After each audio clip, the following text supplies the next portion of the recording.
So let me set some context for this conversation. People know this vehicle. I don't know why they do that, but whatever. Well, it's you know. I find it odd. Well, you can't turn sexy off. So people are aware. Hey, Mike, he's got the Pontiac, he's got the Bonneville. So if I were a prospective buyer, let's say that you were going to sell me this car, how would you go about it?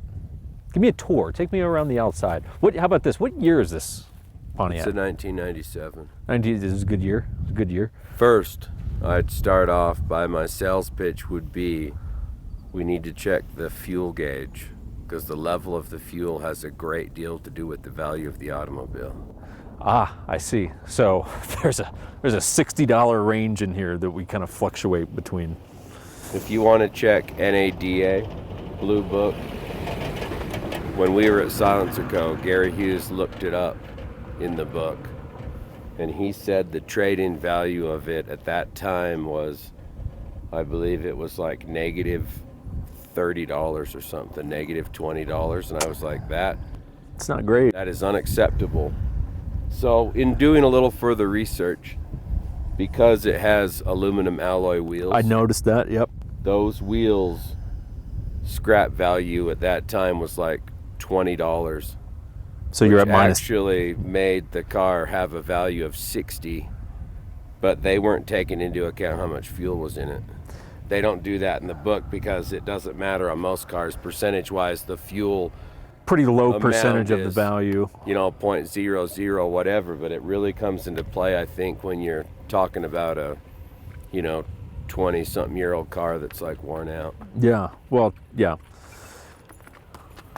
What's up, man? I think this car is undervalued because I think that there's... You want to see the motor? I do. Sadly, I don't think I can handle. Did you see that? Did you guys see that? That's how you get this hood. See how you get this hood open? Wow. This is nice. The cleanliness of it too is something else. Rick, I washed the motor. I can tell. I mean, I have to work on it. There really ain't much dirt on this bad boy. Whatever, but it's not. Not really. It's pretty good. It doesn't leak. It's solid. Oil level's good. Well, let's see. I changed the oil. Good question. Well, if I'm buying, I use Auto Parts Store brand. That's probably I use True Value or whatever oil. Yeah. 530. Okay. And I change it every 10,000 miles, whether it needs it or not. Yeah. Well, or unless I'm not in the mood. Yeah. It can vary. But 10,000 is probably about the sweet spot. 10,000 is. Well, it's the sweet spot for this motor. How many miles does this baby have on it? I don't know, 500 and something. 1,000 miles. I like how we know each other, where we can finish each other's sentences like an old married couple. Yeah, well, how's she looking? Let's see. I gotta clean it off because we just ran it. Here we go. Not bad.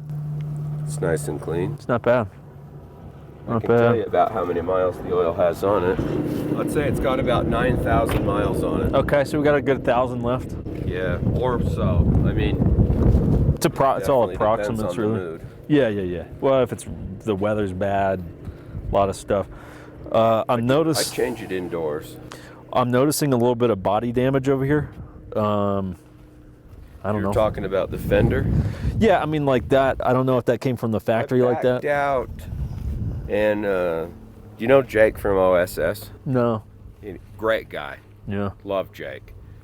He's had a big snowplow and it had those little extra extensions on it, and I didn't see it, and I caught one backing out by him, and I threw a used light in it. It tore that off. So that's not stock, that's aftermarket? Well, just this part of it. And then I kind of pounded that in a little with a hammer. Yeah, no, it looks like it.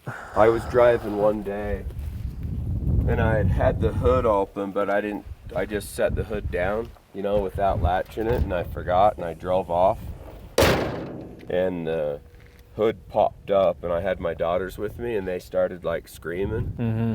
And I pulled over, and the hood was all bent, and I grabbed it and kind of bent it back straight and shut it and jumped back in the car. And So that's it's got where a that little bit bit of wrinkling on each side. yeah, it's a but little flared up over there, but okay. It doesn't seem to affect, performance. no. Well, honestly, I could make a case that because of some of the metal is missing here, the weight reduction could actually give you a little bump in speed. It might actually cool something too, maybe the battery. Good point. I don't know. Yeah, it's like putting if you put like one of those scoops in here to suck more air into the engine, basically does the same thing. Now I'm noticing a little bit of paint That's deterioration. factory paint. That's factory. Yeah. Got it. This car's never been painted. Well, I thought maybe, because I know you used to live by the beach when you were doing professional surfing, so I thought that maybe that was just wear from the salt water. It's got kicking a up. few longboard scratches on it, of course, as you'd expect, but Yeah. I don't know that it's ever been by the ocean. Well, that's not true. I took it to Disneyland a few years ago, and we're driving, my wife and daughters, and my wife's like, I think we have the oldest car on the road, and I was like, yeah, you're probably right. What's But your we point? crossed the desert and came back to Utah safely in it, so.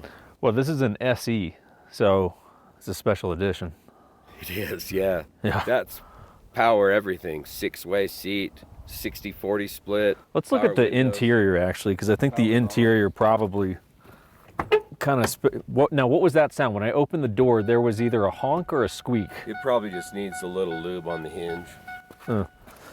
So, inside, That's it. That's where we ride. Those are cloth seats. now, yeah, no, definitely real, genuine cloth. Yeah. I'm noticing the cassette tape player here. I don't have any cassette tapes. Well, that's what Sadly. eBay's for. This is nice. This is nice. And Got air conditioning.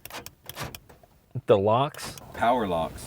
power, because, you know, You wouldn't want to have to reach over and shut them. rich people have power locks. Couple tears, nothing. Yeah, well, I mean, the sun can be hard on it. Well, when you get an SE, I'd like to hear the exhaust if you don't mind. Fire her up. Let's see if she'll start.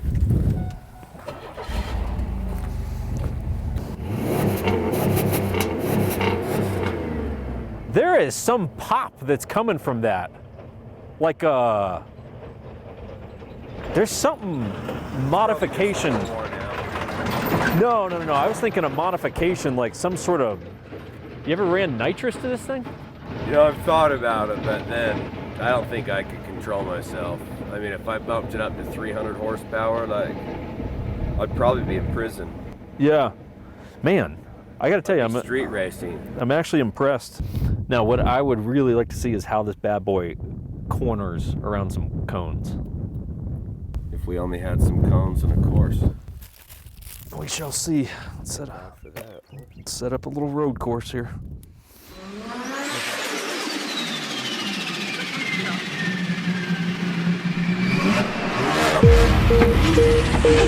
No, that's not good.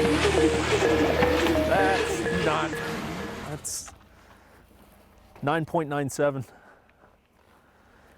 That's actually damn good time.